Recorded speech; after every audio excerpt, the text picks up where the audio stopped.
What's up, everybody? This is Jay, and thank you for joining me for my podcast of entertainment news of the world. Now, Nick Cannon.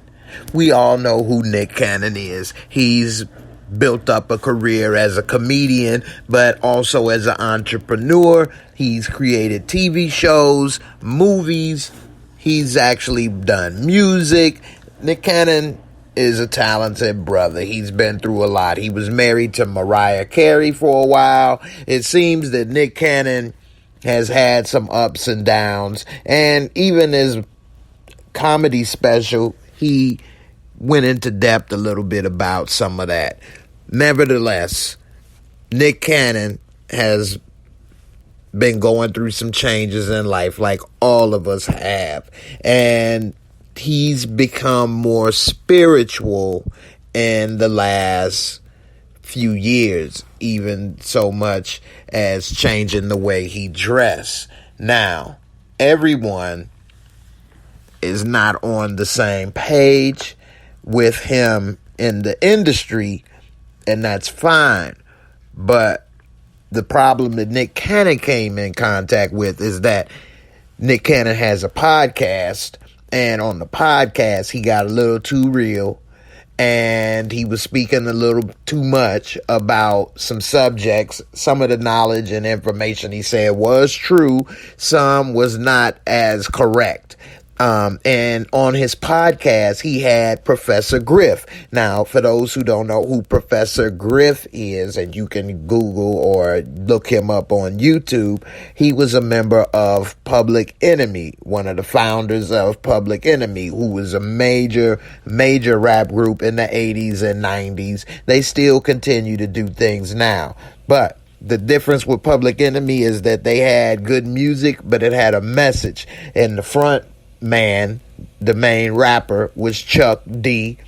People probably know the hype man, who was Flavor Flav. He got everybody excited. He also rapped, and he kept the message a little lighter so that everybody could accept it.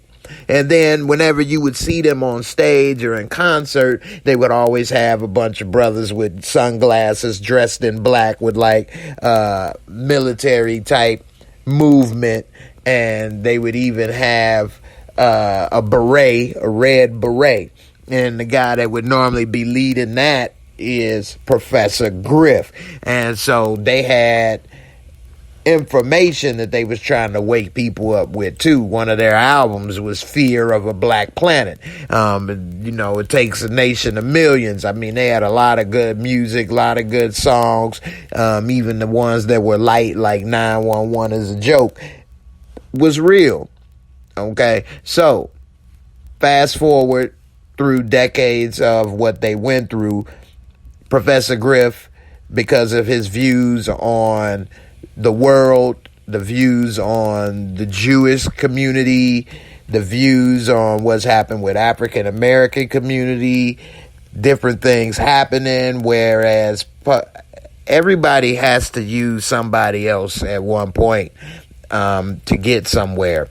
And so they had to put him out of the group because it was becoming a problem with them getting their music out and their message out, because the powers that be didn't want Professor Grif there and teaching his message.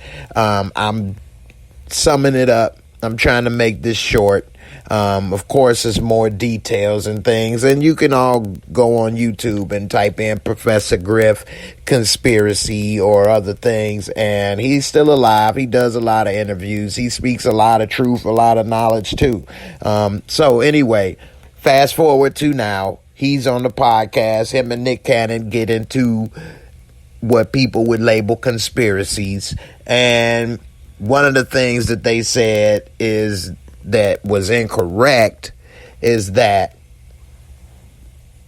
black people of color, because of the melanin in their skin, are more sensitive and have more compassion than white people or people without melanin. Melanin does have an effect on you But that is not it. Melanin is what makes the pigmentation in your skin, and it makes you more suitable to be on this planet and absorb the sun. I'm not going to get into all the details and say, well, I know this, he don't know that, or he knows this, or he don't know that, because a lot of this stuff could be subject to interpretation. One of the things that he did say that got him in so much trouble is that he was saying that the Jewish community owns everything. Now, a lot of people may look at that and say, well, it's true, or what is the problem with that?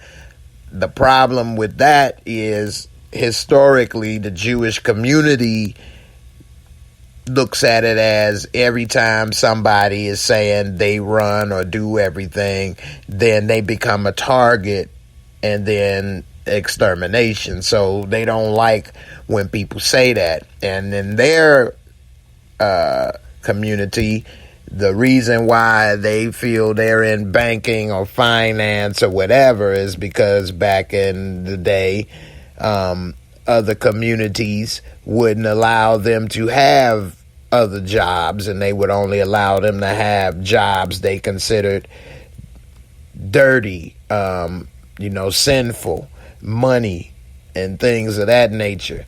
And so then once they had so much money is power, then it turned against them. All of this stuff you can look up, research yourself. I always encourage people to do their own research. I do it as well. I may get some information from something, and then based on that information, I decide to look for myself and see what's really going on. This podcast is not here to educate you on Hebrew Israelites or the situation of mankind. I'm just trying to highlight where and what Nick Cannon said and went wrong. So, where he went wrong is Nick Cannon has gotten to a place where he's the executive producer and of The Masked Singer. He's owns the show. He has a lot of things going for him where he's a boss in a way. Just like Wildin' Out. He owns that show to a certain degree, although we come to find out that through his tweets and things recently that Viacom basically swindled that from him. Nevertheless, say he owns all those shows and has full control. Yeah, when you're on that show and that small world of that show, you're the boss. But what he failed to realize and maybe wasn't thinking about at the time is that every show needs a network. Every show has to be played on somebody's channel.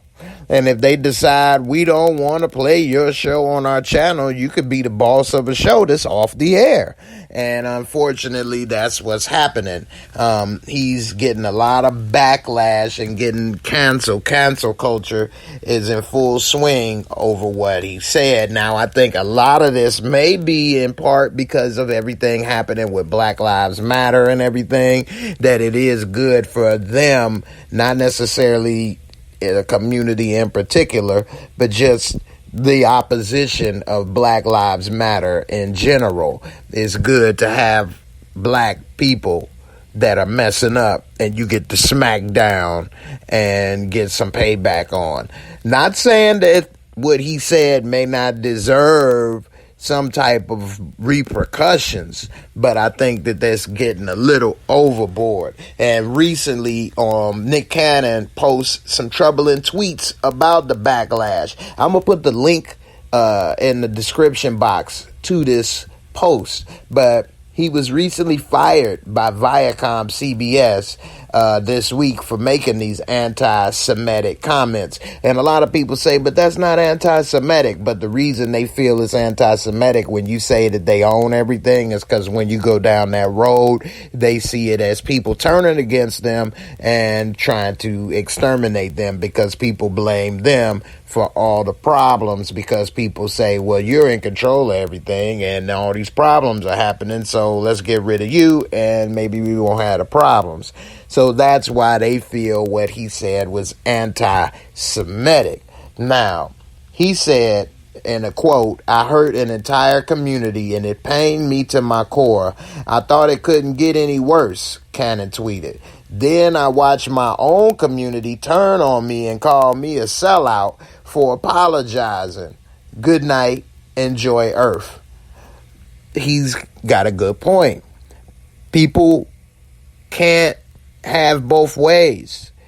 And he has to realize that if you try to please people, you end up pleasing no one if you try to please everyone, because it's not possible. He did the right thing in apologizing. When people make mistakes, it's always good to apologize.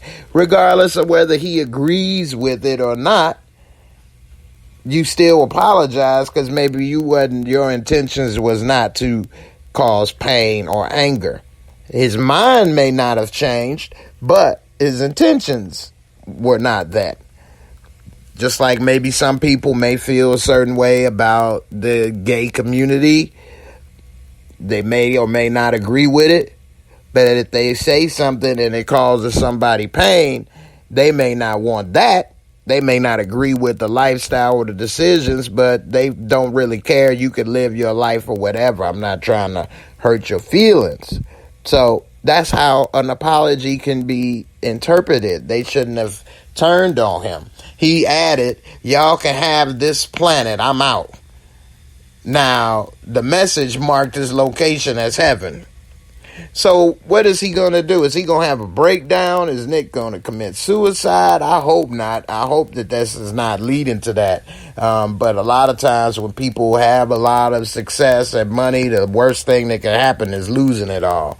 But it said on a recent, on his, because his podcast is called Cannon's Class. And so that's why all of this happened, because of that podcast, which is something he really didn't need to do.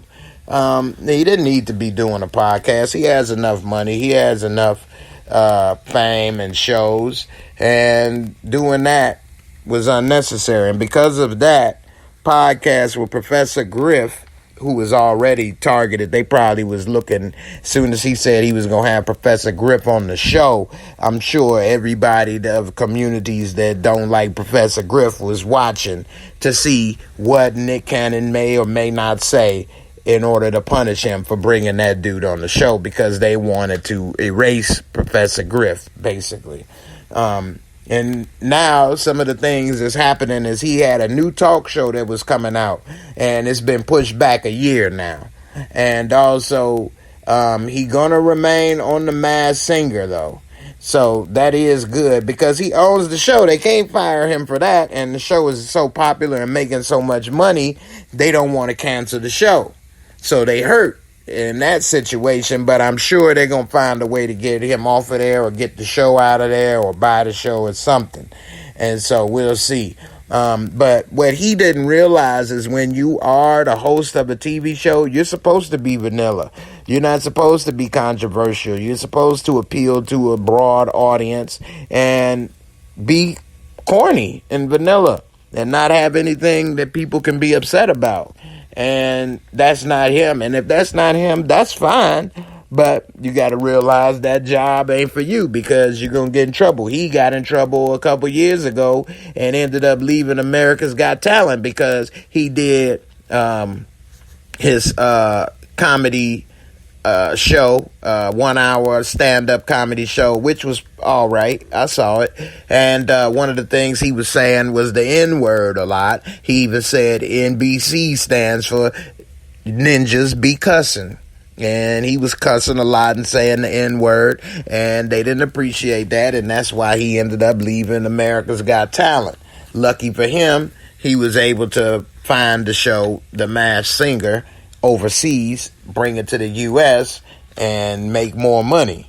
But now, what is he going to do? I hope this brother is not in a dark, sunken place right now. I mean, I hope he able to make it.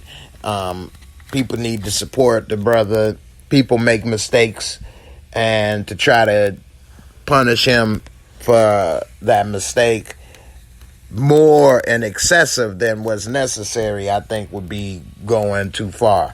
Now, One thing that he did say that a lot of people believe in conspiracies is he referred to the conspiracy theory about the Jewish banking family, the Rothschilds. He praised the Nation of Islam leader Louis Farrakhan, who's known for anti-Semitic remarks, and they already got him on the list. And so Viacom, that owns MTV and CBS and Teen Nick, has had decade-long relationship with Cannon. He used to be on Nickelodeon. And they let him go on Wednesday saying that they wouldn't tolerate hateful speech.